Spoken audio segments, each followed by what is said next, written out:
Zergatik itxaropena ikastolan dago proiektu bat irakurketa plan berezia deitzen dena. Gaur egun umeak ez dute irakurtzen ikasten eskola guztietan. Bai, egi da, umeak irakurtzen ikasten dute, baina ikasten dutena normalean da irakurketa mekanikoa.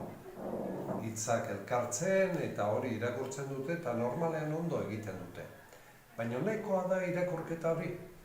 Guk uste dugu ez dela nahikoa. Irakurketa barne prozeso bat da, prozeso konplexua, baina prozeso importante bat. Eta hori ondo barneratzea, irakurketa ulertu bat egitea, importantzi handia du bai eskolan eta baita ere bizitzan ere. Zer esaten dute adituak? Francisco Mora, Jim Cummins eta aditu askok.